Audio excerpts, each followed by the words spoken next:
Hey everyone, welcome to the RotoGrinders Morning Grind podcast. I'm your host, Stevietpfl. It's Friday. It's November 1st. It is 2024. We have a 7-game NBA slate on DraftKings, a 9-game slate on FanDuel for some NBA action here on this Friday. Joined today by my good buddy, Will Priester, ChiefJustice06. Chief, Halloween night, recording on Thursday night, and yeah, man, how's it going, my friend? I'm doing great. It looks like you came in as Mr. Incredible, as the superhero. I am coming in as a member of the Los Angeles Dodgers, as a World Series champion. I am not a Dodgers fan, and this just happens to be a hat. So I am kidding. Stevie is actually dressed up, and I am not. But glad to come on with you, man, and start kick this show off. And I see we've already got some. Yeah, that's it, Derek. I'm Ice Cube. Great, I love it. I love it. That's the spirit. And Stevie, this did just occur. Only bringing it up because it's your team, but man, Paolo's out 4 to 6 weeks. I think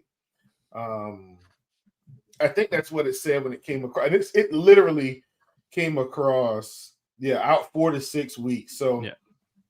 How crazy is that for him? Who, this team was off to a pretty good start to the season, but man, hopefully they can tread water until he returns. Yeah, huge loss for my Magic. I am dressed as Mr. Incredible. We had fun with the kids. I have 2 little boys, and they were Dash and Jack. Sorry, I couldn't think of the name. And then my wife dressed up as Mrs. Incredible, and my daughter was oh my god, well, I can't think of her name. Stretch, not Stretch. God.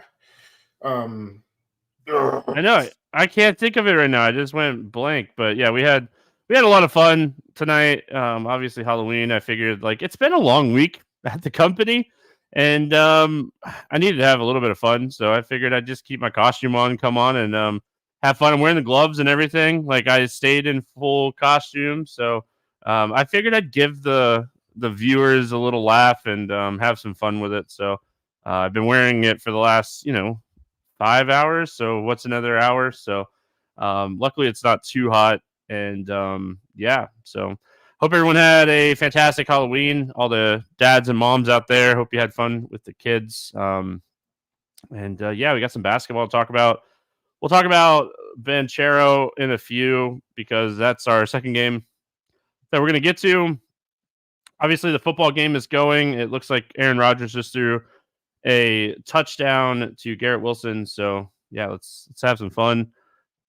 All right. We have basketball. Let's get into it. Boston at Charlotte, 233 total. Boston, a 11.5 point favorite. Porzingis remains out for Boston, and on the Charlotte side, Miller's questionable and Williams is out. Start with Boston here. We love centers against Charlotte. It's been like an auto bet for us this year.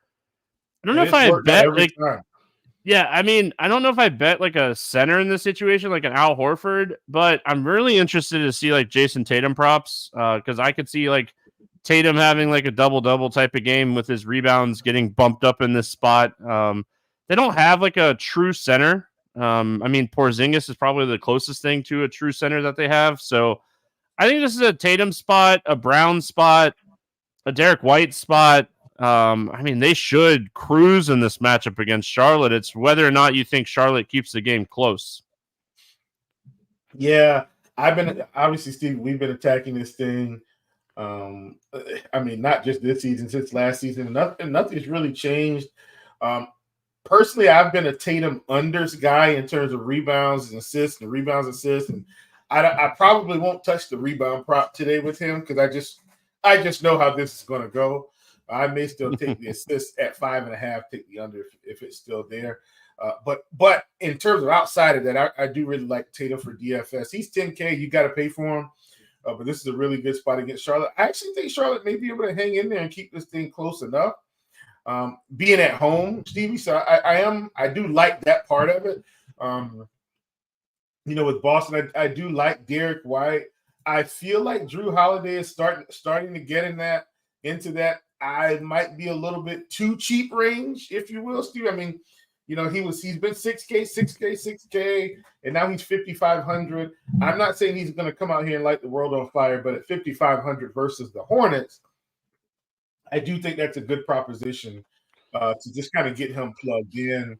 But outside of that, man, we've seen these interesting games from Peyton Pritchard where he's like almost like Jamal Crawford right now. So that's the only way I can kind of think about it. Jamal Crawford would play for the Clippers, play for the Suns, be on the bench, come in, score 20, 25 real points, kind of a elevated six-man, like a Lou Williams, if you will. Those type players, I feel like that's kind of what we're getting from Pritchard at 5K against the Hornets.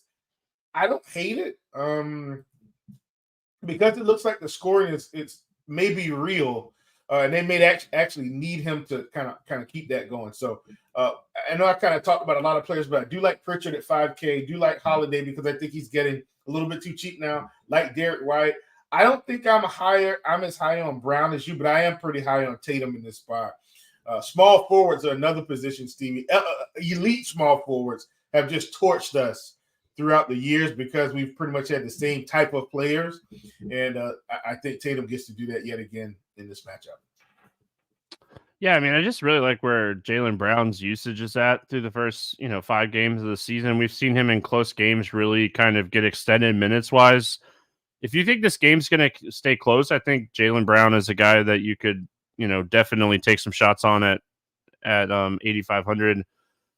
Tatum's rebound prop over 8.5, minus 145. I think I was really hoping it was minus 140 at 7.5. I would have taken the over on that. I think I'm going to pass. I love rebounding props against Charlotte, but I think this is a spot I want to pass unless it comes down and gets closer to even money. Yeah, I mean, that's the Boston side. Going to the Charlotte side, if this game stays close, it's probably because LaMelo's having a really good game. He had his worst game of the season the other night, and still scored 35 fantasy points. What are we doing with your Hornets today? Well, one person that I did want to mention who Stevie has been pretty solid here, and part of it's because of injury, but Nick Richards. I mean, he's 5,800 today. He's 4,800 the last start, put up 58. 58 fantasy points is not coming in this game. I can tell you that right now. But he's also been steady in the mid-30s, so I think that's still pretty reasonable. Did want to mention him kind of before we got to the main guy here, which is LaMelo Ball. Like you said, had a rough game, against Toronto, and a game that was high scoring. I mean, it was a 138, 133 game. You probably would have assumed he was closer to 50, 60 fantasy points, only 34, but the shot attempts were still there, Stevie. He was very inefficient in that game. 7 for 20 overall, 4 of 12 from 3, only took 1 free throw. So he was very inefficient in his shooting. Could have easily probably picked up another 10 points if he just shot the ball better. And so I think the upside is there. I don't like the matchup against Drew Holiday. Excuse me. But I still think if this game's going to be close, he's the guy who's going to get us there. And then I want to mention Trey Mann because he's a guy that's been playing steady minutes, Stevie, mid-20s and up. And he's also been very productive. And he's kind of our version of Peyton Pritchard. He's going to take double-digit shot attempts. Now, I'm not saying he's taking 15, 20 every game, but it's been close. Like, he's been pretty much averaging 15. So I like Trey Mann here. If this game's also going to stay close, a guy like him to be able to contribute also at 5K. Yeah, I mean, I think Mann is just too cheap for his production.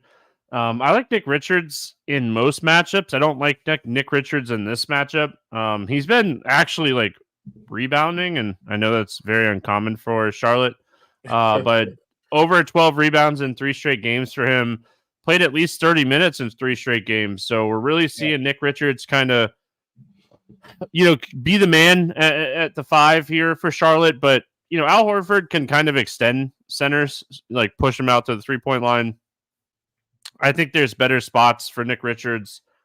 If you're playing 150 and you want to play him with some like Brown or Tatum, I don't hate the Trey Mann Richards stack with a Brown or Tatum if you want to play a little 3-man in this game. Orlando at Cleveland, 217.5 total. Cleveland a 6.5-point favorite. Goga questionable. Franz questionable. Paulo out on the Cleveland side. Porter Jr. doubtful. Strus out. We'll start here with the Magic side. Crappy news 20 minutes ago, right before we jumped on air. My boy Paulo Banchero, who has looked absolutely incredible here. Right oblique, torn right oblique, and will be reevaluated in 4 to 6 weeks. That absolutely stinks. I mean, as a Magic fan, as a basketball fan, just not something we want to see.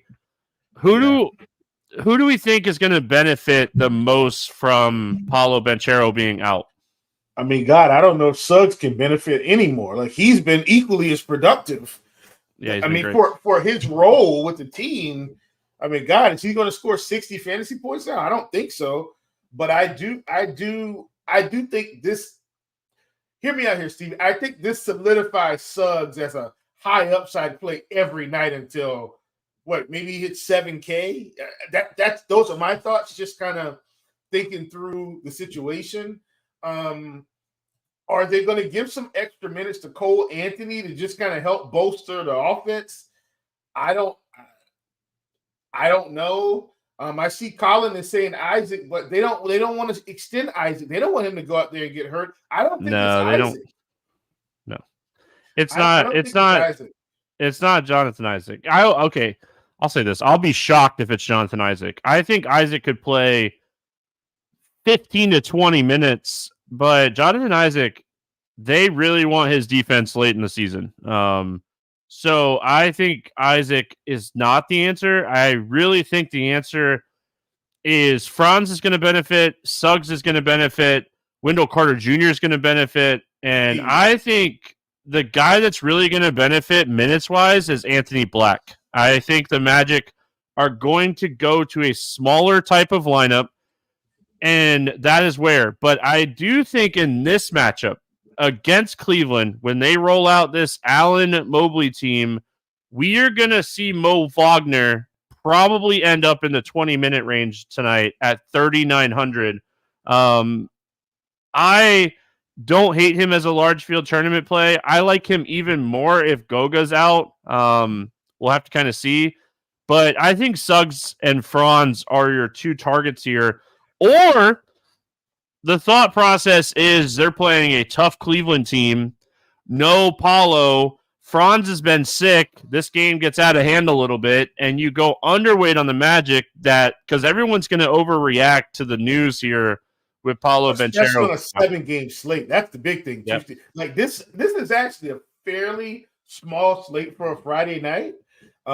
Even that 8-game slate on Wednesday, Steve, it still felt smaller than what it was. I do have one quick question. I promise we can move on from Orlando. Stevie, the Magic seem to like, hear me out here. They seem to like Gary Harris. Like, I think Gary Harris gets 25 minutes now. Like that, those were my kind of initial thoughts. Oh, yeah. That he gets, I'm not saying he gets 35. I think 25. That doesn't mean he's playable slate to slate. What do you think about Harris? I think he gets a few extra minutes. I think everybody does, right? Like Paulo Banchero is a guy that plays 37 minutes a night, So 4 out of 5 games this year, he's played at least 37 minutes, mixed in like a 40-minute game too. So like everybody benefits, right? It's not one person. They don't have one person to step in and play 35 minutes. So Black's going to play more minutes, Mo Wagner is going to play more minutes, and Harris is going to play more minutes. A guy like Cole Anthony could potentially play an extra couple minutes, but I think the Cole Anthony experiment in Orlando's done. They really like Anthony Black. I think Black is a guy that has the upside to push 30 minutes tonight. So he's the guy that I think is really interesting here. I think Mo Wagner is really interesting here.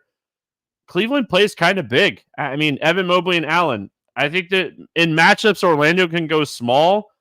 Gary Harris probably plays 25 to 30 minutes. Black probably plays like 25 to 30 minutes, and we don't see a ton of Mo Wagner. But in this matchup, I mean, Cleveland plays big. They're going to need these big guys. So I think Wendell Carter Jr., even in a crazy tough matchup, is not a terrible play. But yeah, I mean, Mo Wagner, black. But Suggs and Franz Wagner are the two guys that should get the usage bump. Not minutes, but the usage bump here. Cleveland side, I mean, again, two of the slower paced teams in the NBA. This game has a 217.5 total. The next game we're going to talk about has a 217.5 total, and every other game on the slate is over 220. What are we doing with the Cleveland side of this game?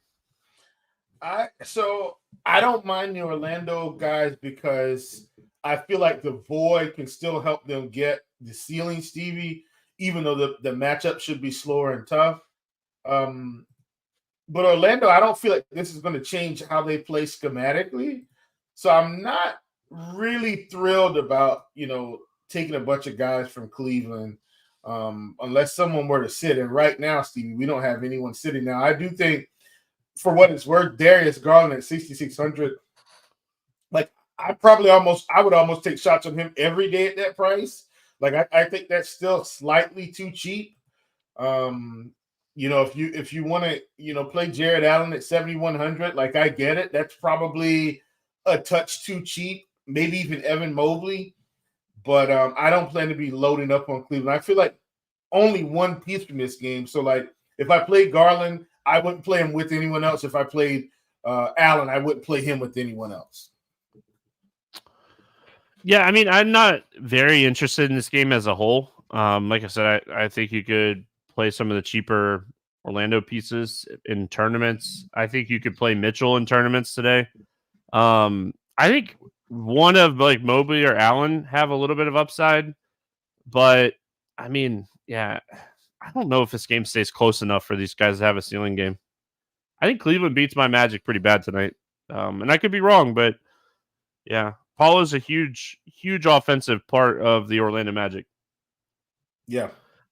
Knicks and Pistons, 217.5 total. Knicks a 7-point favorite. Precious, Mitch, Rob out. Cat, questionable. I think I read something that like he's dealing with a sprained left wrist. And then on the Detroit side, Thompson and Klintman still out. We'll go to New York first. This Cat news is huge on this slate because Mitch, Rob, and Precious are already out. I mean, we could be getting a minimum salary Sims or Huckapatori like starting here. Like if he can't go, like if Cat can't go, I mean they're down to these guys that you really don't expect to play a ton of minutes, but they'd have to. So the Cat news is huge. Luckily, it's a 7:00 game, so we should get this news pretty early. But yeah, I mean, it's not necessarily one of those spots where they're going to be able to go super small. Jalen Duren's on the other side. I assume it would be Jericho Sims that gets to start and probably plays 20 to 25 minutes, and he's 3K. It would be a huge value play on this slate. Yeah, man, and that's what I was thinking. The only other thing they could do, Stevie, would be to legitimately run OG out there at center and then play Miles McBride. And I don't think Tibbs is going to do that, for what it's worth. I don't think that's the direction he goes.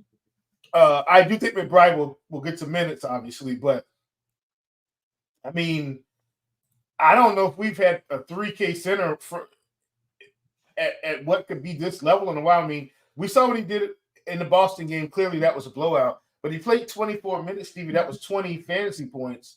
And if he gets a shot against Detroit, which should be a slightly softer defense, he should be pretty active here at 3K on a 7-game slate. He's going to be massive chalk, and you probably still need to play him. Like that's just kind of how this will go. And Stevie, all spots aren't created equal. Like right. I'm okay with fading a 3K guard. I don't usually fade 3K centers. They just have too many ways to get there. I mean, he gets 2 blocks, 8 rebounds, and 8 points, Steven. That's still like well within the range of where you would want him. So I think Sims, if he does play and gets to start, he's going to be the ultimate chalk. I haven't played Jalen Brunson. I don't think any this season. I haven't played a lot of Knicks this season, but I'm willing to filter through them. So, Stevie, this is not me saying that the Knicks are elite plays here.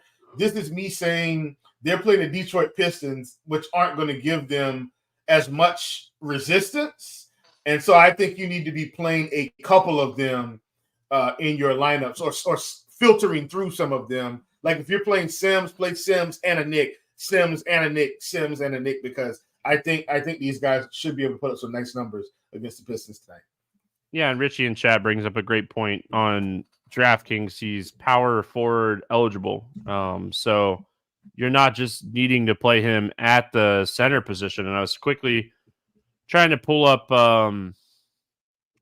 FanDuel to see if he's power forward over there, but it looks like he's center only. Yeah, center only 36. So 100 over the minimum. I mean, if you're not playing him on FanDuel, you are fading like a Jokic, Holmgren. Those guys aren't on the DK slate, so I do think you're fading a lot on DK more than FanDuel. So, but at 3,600, it's a minimum salary potential starter. If Cat plays, we finally saw Cat have a good game, but a sprained wrist scares me. I mean, Cat, his ceiling games are when he's hitting some threes. Is he going to be able to shoot as well with a sprained wrist? So if Cat plays, I actually have a little bit of interest in like Jalen Brunson and Josh Hart. I think those guys could benefit here. So watching this news, could see myself like Wings have performed really well to start the season against Detroit. So I could see Hart having a really good game here. We're seeing a lot of consistency from Josh Hart again this season. Yeah. And I think people thought he was dead too, Stevie, because they were saying, in preseason, he didn't really shoot us but he's never going to take 20 shots. But once the peripherals get rolling, and now he's scoring 6 to 8 points with 10 to 12 rebounds and 4 or 5 assists and a few blocks, like that's where his value is. Any night you get double-digit points from Josh Hart is a win. So I'm with you, Stevie. Love Hart at 5,900. He's a great play. Great play. Yeah, I mean, going to the Detroit side, I haven't played Cade yet this year. 8,500 against the Knicks, very intriguing. I want to see the Cat news because I could see Jalen Durandis having a game here. I know he's coming off a game against Philadelphia where he got in a lot of foul trouble. It was awful. Yeah, that's all it was. Literally all it was foul trouble. Yeah, so he got beat up pretty bad in that Philly game. I can see a bounce back spot from him. Tobias Harris, he performed well going back to Philly in his revenge spot, but I think it's a spot you're probably taking some shots on Cade Cunningham here. Yeah, man, Cade and Stevie. Cade was my let's call it not really sneaky, but he was kind of I'll say sneaky. He was kind of my sneaky draft pick for season long, right? Like a guy that I was really high on. So Cade and Levine were kind of two guys coming in this season. I said, hey, I'm expecting them to really take off again. And Cade obviously being healthy, coming in, he's looked really good, Stevie. And I think you can take shots up, Stevie. What if I told you Cade Cunningham hasn't scored under 40 fantasy points yet this season? That's a fact. And so I like him against the Knicks at 8,500. We know he's got some upside, so I am in. I'm with you on Durant. Isn't a big game coming at some point, Stevie? 6,100. Knicks a little thin inside. Just don't get in foul trouble, and man, this could be a really good spot for him. Somebody else who's played really well this season so far is Jaden Ivey, Stevie. Once again, we've seen one slight upside game from him at 43. So I'm at 34 in Philly. He's gonna have a lot of wing attention in this game, but at 6,200, I don't hate it. Tim Hardaway is not doing much, but if it comes down to a value play at 4,200, he is playing about 30 minutes a game most games. If you want to throw him in there and hope that he scores 20 real points, then be my guest. All right, we got Sacramento at Atlanta, 237.5 total. Sacramento a 5.5 point favorite. Carter's out for the Kings, and then Bogdanovich, Bunkin, Daniels, and Krejcik are out for Atlanta. We'll talk about that Atlanta situation in a minute. Let's go to Hunter's out also. I don't think you mentioned Hunter. Did I miss him? Okay, yeah, so I missed. Out. All right, missed that, but that's great. I mean, okay, it's not great that he's out, but it's good for DFS. Kings side here first. I mean, Sabonis, always the guy that's at the top of my list when it comes to the Kings. Like 48 fantasy points in an absolute blowout the other night against the Jazz. He was just absolutely cruising in that game. I love the Keegan Murray role. In close games this year, he's playing a gazillion minutes a night. So the one thing I love about the Kings is their rotation is still pretty small. It's Sabonis, it's Fox, it's DeRozan, it's Murray, and then Monk and Herter. And I mean, we have a lot of idea of where the production is coming from the Kings. Yeah. I'm going to mention one of the cheaper guys here first, Stevie, and then I'll kind of get into some of the big guns. But I think both of these cheap guys are in play here today with Monk and Herter. Let me just say that. Like, this is the spot of all spots for them, unless maybe they were going to play Washington or Memphis. But I really like them here. I'm not saying we have to play them together, but I do think both should be in consideration. DeRozan has it. To me, DeRozan is kind of back to early San Antonio, DeRozan, where he's not really showing upside, Stevie. But I'm going to make an exception for this spot tonight because he's 7,700. And if he gets us to, I don't know, let's call it 48, Stevie, I think that's still really good. So once again, all spots aren't created equal. I think this is a much better spot. Obviously, in the Utah game, Stevie, we saw him, like you said, blowout, put up 40 fantasy points. Probably barely broke a sweat. I see something similar here, except Atlanta's got Trae Young on the other side. He's going to score a bunch of points also. I hope. So I have a fair amount of interest in DeRozan, and pretty much those 6 guys that you mentioned, Steve, I think they're all in play. Fox, Monk, Herter, DeRozan, Murray, Sabonis. Like those 6 guys, I think we need to consider all of them. Maybe that's 7 guys. I think no 6. We need to consider those guys because there's going to be production from them for sure. All right, let's go to the Atlanta side here. No Daniels, no Bogdanovich, no Hunter. Yeah. Definitely opens up, and no Krijic. So opens up a lot. I mean, obviously, Trae Young going to have the ball in his hands a lot. Shot 28 times against Washington the other night. We knew that was kind of coming. I really like Jalen Johnson. I feel like he has very similar ceiling and upside to Trae, and he comes in at a much cheaper price tag. Fills that power forward spot. Really like him in this game. I'll probably go back to the well on Ricochet. He had 33 fantasy points the other night. You have to. 35 minutes, just absolutely incredible. And David Roddy, he's 4,200, and it looks like he's going to play really solid minutes. So, Atlanta's kind of straightforward for me too. I want to avoid the center situation because they're just basically splitting these guys 6 minutes and 6 minutes every quarter. I want to play Johnson. I want to play Young. I want to play Ricochet, and I want to play Roddy. Yep, Stevie, I don't have anything else to add. I think it's very simple with this team as you described. No Daniels. Basically, Stevie, all of their main wings are out, and they're playing all of the backup wings. Now, Ricochet was going to get some minutes anyway because I don't think they were going to let their number one pick just sit on the bench and not play. I think he was probably going to play 18 to 20 minutes a game, and now he's been vaulted into a situation where he's got to play 30 plus. And thankfully for them, he's been productive. Once again, I'm going to shut up, not add anything. Stevie, I agree with everything you said. We need to play all of those mentioned players, but I do love the price on Ricochet as he got no increase and he's played 30 plus minutes in back-to-back games. And Stevie, they knew these guys were going to be out when the slate started. That news was already out before we even cranked up. So him being this cheap is beyond me. Yeah, it's definitely something I feel like we can take advantage of on FanDuel and DraftKings. He's 4,800 on FanDuel as well. So something we could take advantage on both sides today. Chicago at Brooklyn, 221.5 total. Brooklyn a 2-point favorite. Ball out. Levine questionable. Smith questionable on the Brooklyn side. Bogdanovich and Sharp out. Let's go Chicago first. If Zach LaVine sits, Kobe White might be my favorite play on the entire slate. His usage would be absolutely incredible. I think Giddey would perform better too with LaVine out, so I'd have some interest in him, but we know the usage is going to go to Kobe White if LaVine sits. If LaVine plays, I don't have a ton of interest in Chicago in this game. maybe a little bit of Josh Giddey. He's starting to get into that like triple-double upside most nights. I think you could take some shots on him.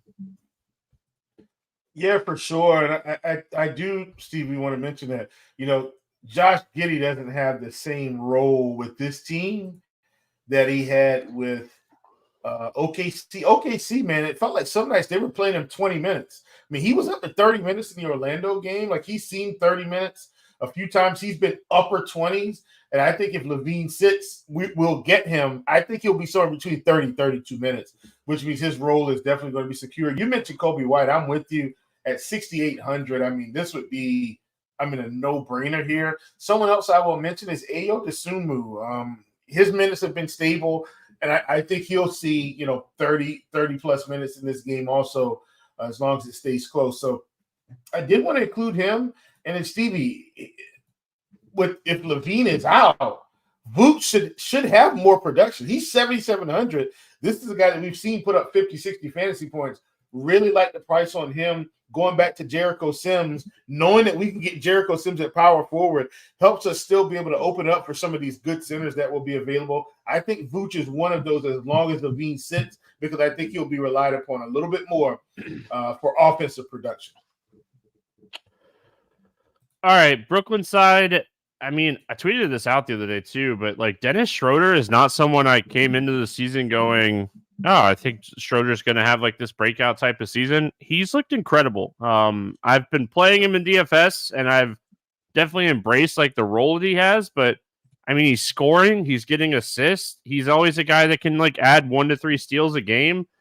He got a price increase, but I don't know if it's enough. 6,800 is his price tag. He's coming off a back-to-back 50. He's gone over 45 in 3 straight. Like, I think we keep playing Dennis Schroeder. I think that, he's turned back the time a little bit. This is Schroeder from a few years ago.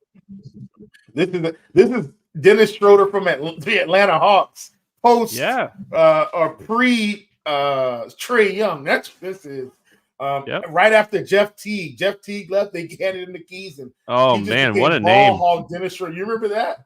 Yeah, Jeff Teague. Yeah, that's what this is. But I will say this though, Stevie. I don't think this is going anywhere, and I don't know what Brooklyn has in the water. They may not be able to win games, but my goodness, do they turn these random guards into like elite players? Think about Mikal Bridges. Think about Cam Thomas. Like they just think about oh my gosh, what's the guy that he's in Dallas now? Not Finney Smith. I can't remember his name, but it'll come back to me. But he was a guard there that just kind of took off. The Nets get it done with these guards. Schroeder at 6,800. I'm with you. Right now, he's a walking 40 burger. And Stevie, the Chicago Bulls play at one of the top paces in the league. Also, this is another track meet for him, which is right up his alley at 6,800. I am in big time. So really like him a ton. I actually don't even mind Cam Thomas here. He's 7,200. And the reason I don't mind him, Steve, I think this is a game he can get off in the scoring. Like, if he's ever going to score close to 30 in terms of real points, like this is one of those games. Obviously, we'll need a few peripherals, but if he can get close to 30 real points, I think he'll be close to a nice score here. But clearly, Dennis Schroeder is the primary option. He's been great, man. He really has. So, outside of him, with Ben Simmons being back, I don't like Cam Johnson as much. He did play 35 minutes with Simmons back the other night. So, he could potentially keep playing 30-plus minutes with Bogdanović out. Ben Simmons is a little interesting at 4,600. I don't know if this is the spot, though. But like you mentioned, the pace is great. Chicago's playing at the fastest pace in the NBA to start the season. And I think that's a huge bump to Schroeder. So just something to keep paying attention to. Lakers at Raptors, 228.5 total. Lakers an 8.5-point favorite. Vanderbilt and Wood out. I know that DraftKings has Davis as questionable, but the injury report has him as probable. Toronto side, Barnes out, Brown out, Olynyk out, quickly doubtful. We'll start with the Lakers side. What do we like here for LA? Man, it feels like they're a little banged up, Stevie, in terms of their big men, and they have been. But Anthony Davis is still producing, and he's been incredible to kick off the season, Stevie. We're seeing, really nice performances from him.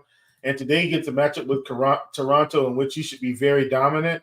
You have to spend up to get him, right? Like he's 10-6. So do you remember Stevie last year where it felt like AD was somewhere between 9,400 and 9,800 all season? Like they just would not price him up at all.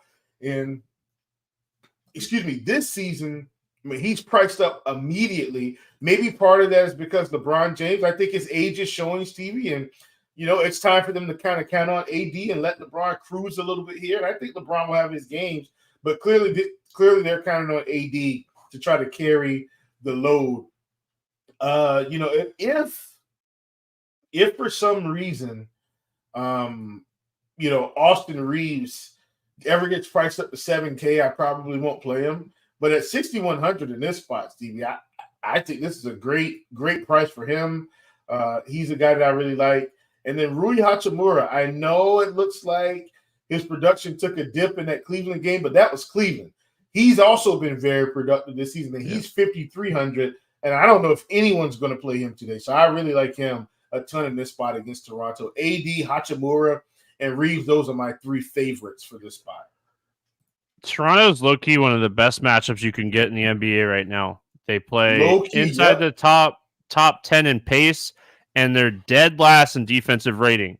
It's a really good spot that a lot of people aren't talking about yet. So I think Anthony Davis, I mean, I've talked about this many times on the podcast so far, but what JJ Redick is doing with Anthony Davis is incredible.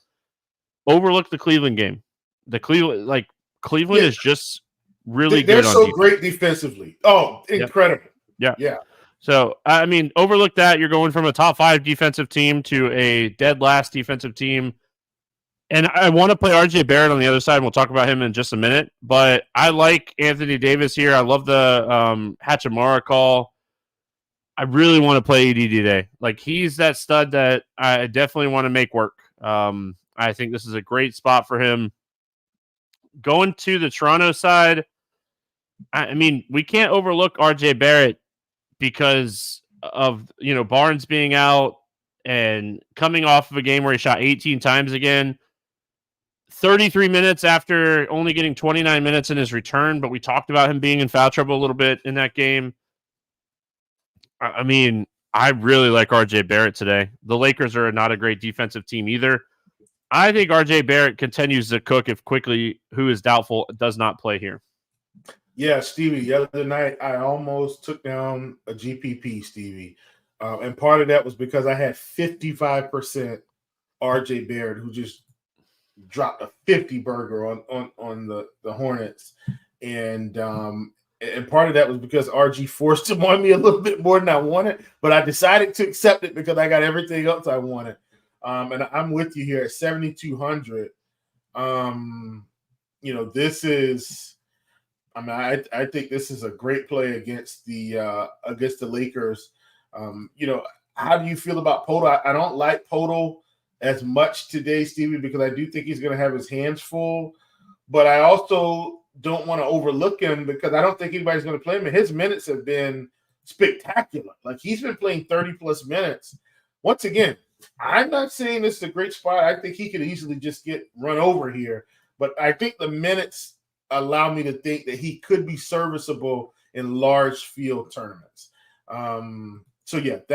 That's where I am. And Mitchell played fine against the Hornets.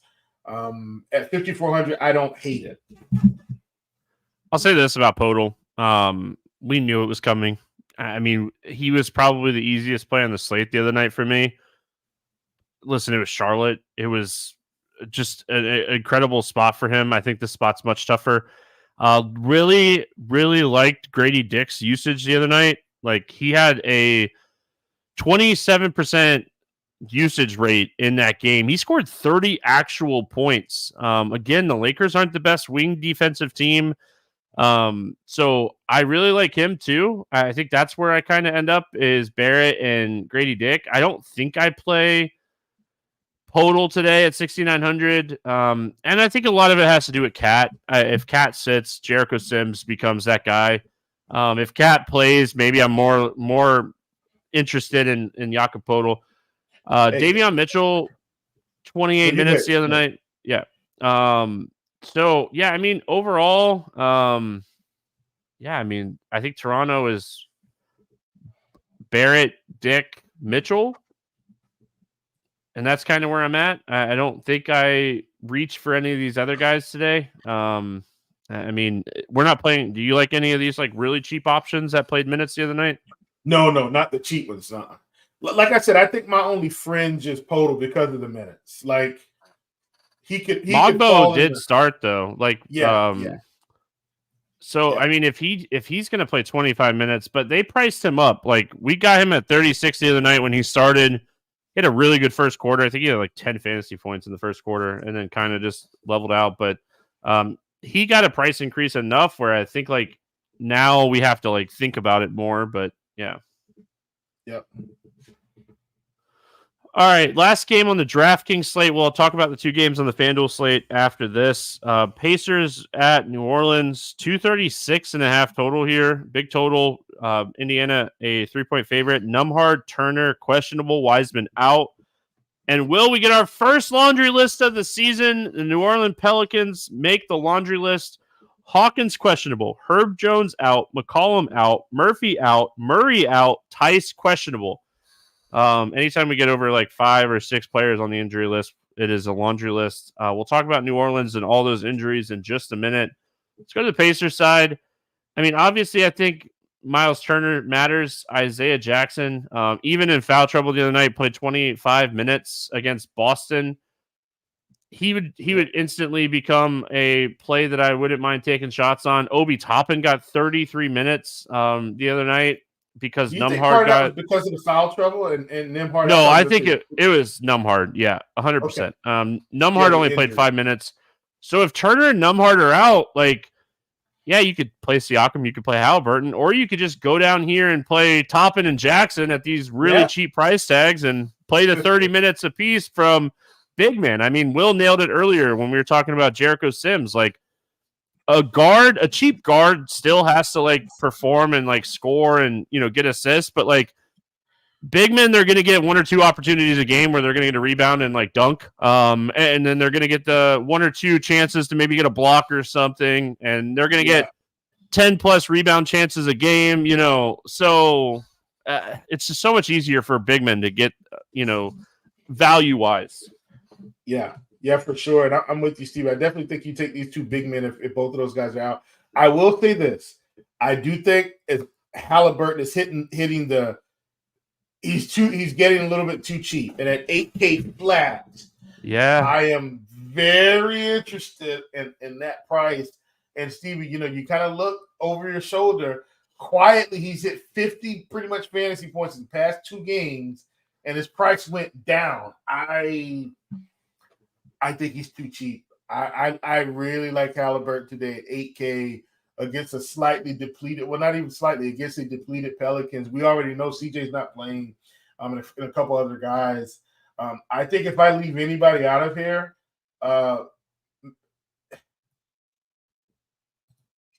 it's probably these other cheap guys like Neesmith and Mathurin, because even Siakam, Stevie, past couple of games has gotten there, and he's 7,600. Like, I think Siakam, Halliburton, Toppin, Jackson, if Turner and Nembhard are out, like those 4 should be your linchpins. I will say Mathurin started the second half the other night for Nembhard. So like if he does sit, I mean Mathurin probably starts. Mathurin had 21 fantasy. Stupid score anyway. He had 21 fantasy points in the third quarter alone. He had 50 fantasy points. 21 of those came, and he checked in and played. Let's see. GameFlow has him. So when Nembhard got hurt, Mathurin checked in and played 15 straight minutes. So yeah, I mean, even with overtime, he still was going to play 38 minutes, and he played basically the whole second half. I mean, he had a run there where he sat for like a minute, minute and a half. And that was it. He played the whole fourth quarter, all of overtime. So, yeah, I mean, Mathurin at 5,400 might be in for a ton of minutes if these guys miss. Pay attention to this news. New Orleans, what a mess situation here. You know, a lot of red when you open up the lineups page here for New Orleans. I don't think Zion's like a guy capable of taking over games with the ball in his hand and stuff. So I think Alvarado is probably one of your safest night before value plays on the entire slate. Javonte Green probably plays really solid minutes in this game if Hawkins ends up sitting. But yeah, I mean, they're going to need people to play minutes in this game. Yeah, and Alvarado played 35 minutes in the last game, Stevie. 4,600. I really like him. I think he's a great player. Now, if Hawkins is back, I do think that will impact Alvarado a touch. But if Hawkins is out, like full steam ahead, for sure. Yeah, but Hawkins played the other night, and Alvarado still got 35 minutes. So, yeah, you're right. Well, we'll see. It's Herb Jones. It's Herb Jones and CJ McCollum and DeJounte and Murray. Like, yes. So Murphy. No way. Yeah, so, he's still going to get 30. Yeah, they can't help it. They're not running Jamal Cain out there for 30 minutes, even though he did play like 23 minutes the other night. Like, Missy's not going to go out there and play 25 minutes. I mean, so yeah, I think he's probably the safest cheap guard we have today. That's what I said. I mean, like a night before, looking at first look, like Alvarado's safe. I mean, as safe as you could be for, this price point. That price, yeah. Yeah, I'm with you. Alvarado. Stevie, this game, the more we sit, and clearly we do know that the total is really nice in it. But, Stevie, we could end up with 4 or 5 pieces from this game that are all under 6K. I'm including Benedict Mathurin in that one now at 5,200. But, I mean, this is incredible. This could be the de facto late night value hammer on this slate at 8 o'clock. So I actually really like this game, to close out the slate on DraftKings. I'm going to say this right now. If Hawkins sits, if Jordan Hawkins is out, take some shots on Brandon Boston. He had a really nice usage rate the other night off the bench because, I mean, basically, Jordan Hawkins and Brandon Boston were the two off the bench. They do that thing with Jordan Hawkins where they check him out really early in the first quarter. He comes back late in the first quarter and plays a lot of the second quarter with the second unit. They use Javonte Green in that role where they swap him in for Hawkins. But yeah, I mean, if Hawkins sits, Brandon Boston Jr. might get 20 to 25 minutes and have a ton of usage off the bench. So 3K, a lot of risk, obviously, but I mean, even in 10 minutes the other night, he put up 11 fantasy points. He had a really good second quarter. And they didn't do where they didn't play him a lot in the second half of the game. They gave Kane a little bit of run, but yeah, I mean, I think if Hawkins sits, it's just a process of elimination for me. And I'll take shots on a 3K guy in that type of situation. So, I mean, Jamal Cain is also 3,300, but I think Brandon Boston has a little bit more upside than Cain. I think Cain probably plays more minutes, though, if Hawkins sits. So, very interesting slate as far as DraftKings and watching this news to finish out the slate. Yeah, Stevie, did you mention Alvarado's price on FanDuel? Because he's still just 4,400. He didn't really get priced up at all. I think he was 38 the other night. So, yeah, he's still very incredibly viable. Yeah, for sure.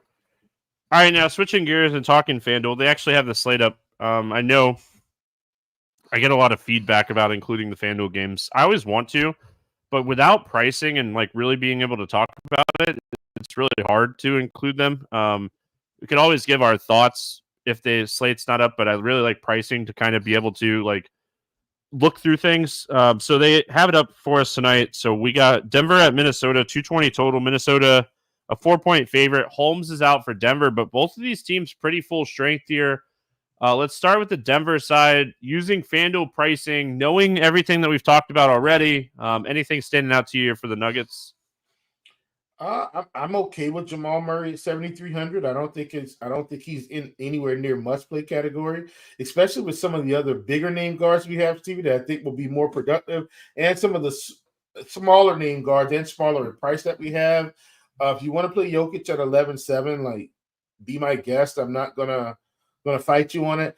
I feel like the guy that's been most productive for the price has been Christian Braun this season. But Awesome roll. Yeah. It's just he's 5,400, and I don't know if I will need him. I think in large field you still play him some, Stevie, to because he could pop. But generally speaking, I don't. I'm not thrilled about taking a whole lot of shots on Denver. I do think you can get to Jokic today at 11-7 if you want. And so I think if you can get him in, I don't hate it. Derek in chat said Harden has a 10-5-7 with 2 blocks with 3 minutes to go. Harden's in the first my favorite player on the slate, and I kept telling everybody on Crunch Time, Stevie, like, don't hop off Harden because you get all this extra value with Utah and Memphis. Like, just play James Harden. He's one of the best players on the slate today. I bet it's over points. I don't remember what it was at, so I hope you guys are right. I hope the game gets back to being close. I mean, it's a 15-point game in the first quarter, so I bet I don't remember what it was, but I bet his over points. So hopefully he crushes. But yeah, I mean, overall, Christian Braun's role has been great to start the season. Nikola Jokic always like that ceiling play, that you could take shots on, always in play. Minnesota side, I mean, Anthony Edwards is just that guy. Like, he has an incredible amount of upside on any given slate. The one thing that bothers me about Edwards is, like, he could go out and score 40 actual points and only score 50 fantasy points because, I mean, he doesn't do a lot else, and he does get turnovers, and FanDuel really kind of takes away for turnovers. 9,100, I don't think is the worst price. We've seen Julius Randle put up at least 38 FanDuel points in 3 straight games at 7,700. They're definitely going to need him in this type of game. Not a lot standing out to me here for Minnesota. Anything that you like here for the Timberwolves? Yeah, I mean, hear me out here. Like, Rudy Gobert 7,100, right? And Rudy isn't a guy that I'm just rushing to play, but I do think he has more upside than what his price suggests. So that's the only reason I'm bringing it up. Ant Edwards at 9,100. I mean, I don't mind playing Ant when he's going to pretty much lead the charge for this team.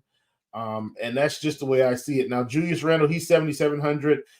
He's starting to turn on the production, and the minutes are stable, Stevie. I was thinking, maybe they would limit him some, but he's playing about 35 minutes a game at 7,700. I am in. All right, last game on the FanDuel slate, we got OKC at Portland, 224 total. The Thunder 11-point favorite. Hartenstein out, Williams out, and Williams out. Both Williams out? Yeah. So that's what I wrote down anyway.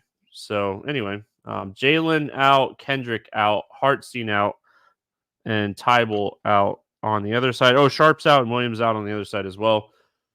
Let's go Thunder first. Obviously, we know SGA and Holmgren, they both have plenty of upside. I think Holmgren's really interesting in tournaments here. If you're having like a bad early part and you have Jokic in there, you could switch to Holmgren and hope that Holmgren outscores Jokic to try to make up some ground in tournaments. What do you like here for the Thunder? Yeah, man, Chet's been really good this season. Yeah. So I at 9,300, Stevie, I think he's a great tournament play, and I feel like he may even go a little under-owned on FanDuel because there's going to be so much value. I don't even know if people will be interested in playing him. And the other thing too, Stevie, because DraftKings is cutting their slate off, people may just kind of elect to try to take a similar approach. But he's been spectacular, so I'm in with Chet here. Someone else that's been reasonably good, I think he's a perfect tournament play. Jeremy Grant is 6,800. That might be a little bit too cheap. As long as they don't get blown out, I think he will be incredibly productive. I know Denny Avdia is there, but at 6,800, I do think that's slightly too cheap, Steve. So I'm okay with him. And then You've got Scoot Henderson here, who he's playing about 30 minutes a game. If you think the game's close, I don't mind him. And then you've got Simons, who is playing 35 minutes a game at 6,600. So those handful of guys are guys that I really like here. I don't have anything else to add. I think those are the same guys that I have written down. So, all right, let's play. I'm sorry. One last thing. I meant to mention. I'm so sorry. This caught me off guard slightly, but last I checked, OKC is actually the number one team in the league in defensive efficiency this year. So even better than Cleveland from an efficiency standpoint. I did mean to mention that. As they get into tighter games, I think that will matter. Probably won't matter as much because they're facing the Trailblazers today. But just some food for thought that I caught last week. This week, poking around. Yeah, they are first in defensive rating still. So I was quickly trying to look at their DVP to see. It looks like the only position they've struggled with defensively this season has been the 3. So wings and bigs. Bigs have had pretty good games against the Thunder and wings. I think that potentially plays into your Jeremiah Grant type of love or there. So don't hate it. And I'm not playing DeAndre Ayton on a slate like this, but he has been pretty solid, consistent wise. All right, morning grind game, DraftKings pricing and scoring and DraftKings slates, just because that's how we've always done the game. Wanted to give the FanDuel people a breakdown as well. I took my glove off so I could write down on your answers. So, all right. Favorite play under 5K to go 7X. We got some options here night before. Who do you like? Man, Stevie, we've got so many options. I think the obvious option is someone in the last game. I'm going with Zachary Reese-Shea, though, against Sacramento, getting 35 minutes again. Love him today. Yeah, I mean, I had 2 names written down just in case you took one of them, Ricochet and Alvarado. Those were my 2 names that I had written down. And I think night before, those are the 2 best value plays on the slate. We'll see how news shapes up. You obviously got to react to the news as it comes out, but those 2 guys look really good.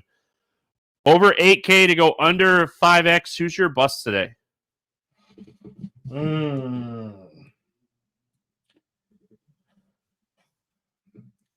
I feel like everyone should do well, Stevie. I'm going LeBron James. Oh, you took my answer. I knew that was going to happen. I didn't write down the second one. I'll have to look here, but yeah, I'm with you 100%. I love what Anthony Davis and what JJ Redick is doing with running the offense through Anthony Davis. So I think LeBron will have those games like we saw against Kings a few nights ago where he puts up just a monster game where he has those triple-double type games, but he doesn't need to go rebound 10 times a night. He doesn't need to go get 10 assists. He doesn't need to score 35 points a night. I think LeBron is going to average 23, 24 points a game, 6 or 7 rebounds a game, and 5 assists a game this year, and just be a good basketball player. LeBron is a great, if not one of the best of all time, if not the best of all time. I mean, that's always an argument, but I mean, he looks awesome. But yeah, I mean, DFS wise, we gotta get production in the DFS streets. So I'm with you on him. I mean, my initial thought here is Donovan Mitchell against my Magic, just because that game could potentially go lopsided. The game could potentially be played very slow. So that's who I'll take. Favorite 6X play. Who do you got today? Stevie, I think there are a lot of plays. This is the guy that I mentioned, and he's also in the last game, but I think it's the right play, and I think he's still too cheap. I hate to be pulling everybody, but give me Tyrese Halliburton at 8K.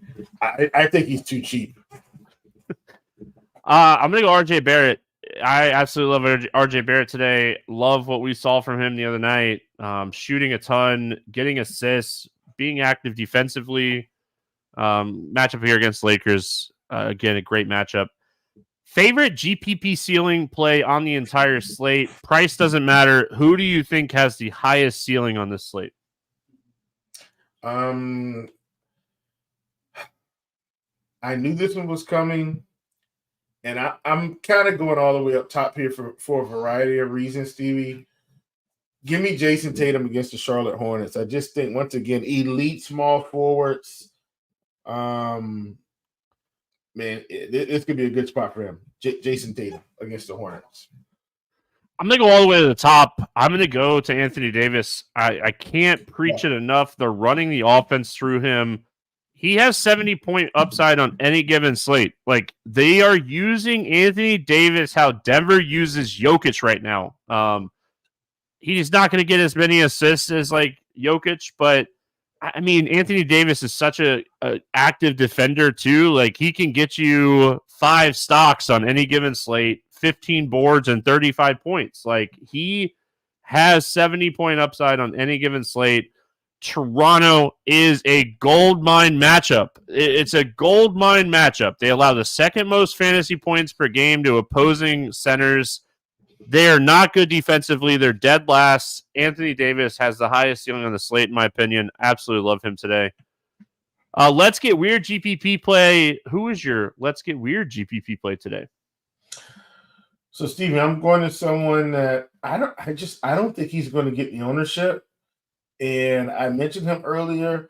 Even if one of his teammates sits, I still don't think he's going to be there. Give me Nikola Vucevic at 7,700. I'm just going to go ahead and call it a 60 burger right now. If Zach LaVine says that, I think 60 could be on the horizon, and I don't think he's getting any ownership even on a small slate. I like it. Vooch, man, that guy. I always have love for Vooch. I absolutely love what he does. I'm going to kind of go a little off the board today and say Josh Giddey is my let's get rich GPP play today. He's got at least 38 fantasy points in 3 of his last 4 games. Zach LaVine's banged up right now.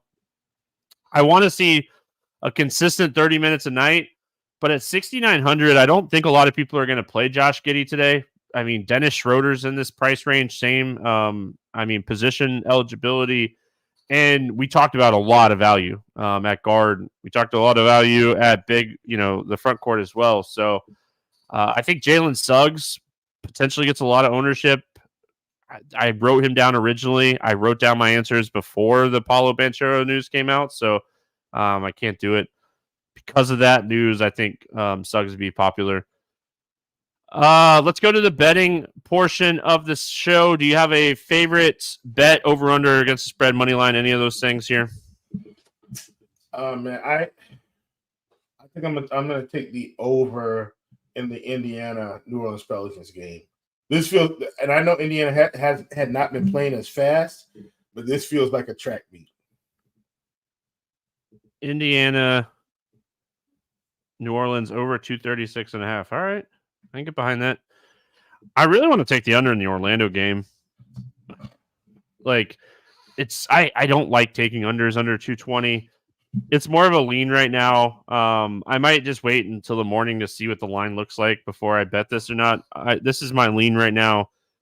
I really want to bet Cleveland at 6.5. That's what I wrote down, but it's moved to 7.5. It's moving quick, so I think the under in that game is my lean for today. Any player props that you like or pick 'em plays? Oh man, Stevie, I am so sorry. I'm late on the draw again, but I am going to the if it will load up. Okay, here we go. I'm going to the Knicks Pistons game. I want to see if they give me rebounds, assists, because I've been on this one and we missed it the last time. They don't have it for Brunson right now, but I've been taking Jalen Brunson less than 10.5 rebounds, assists, like pretty much every slate, and it's been a staple for me, and I'm going to take it even against Detroit. Once again, Brunson is a scorer. He's not a guy that's going to hardly ever pick up 5-6 rebounds. So if they fall to him, that's how he gets them. So that particular combination prop has been really good for me. So Jalen Brunson, less than 10.5 rebounds, assists. And they should have it up by the morning. I think it was up a little bit, but by the morning they should have it. I'm going to go to my boy Anthony Davis, over 27.5 points. He's hit this line in 4 out of 5 games. Didn't hit it against Cleveland. Okay, right back to the well for me on Anthony Davis. Love what they're using him, like I've talked about so many times. Really like him today. Might bet RJ Barrett too in this game. I like him a lot, but yeah, Anthony Davis, love this matchup for him. So, Will, any final thoughts before we send this thing off into the weekend? Negative, my brother. It's been a pleasure to come on and hang out with Mr. Incredible and his family, and hopefully we'll run this thing back next week.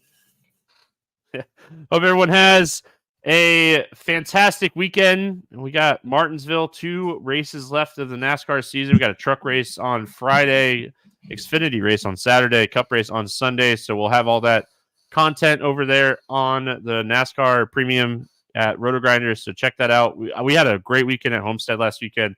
Martinsville is a track that I typically perform really well at, so I'm excited for this race.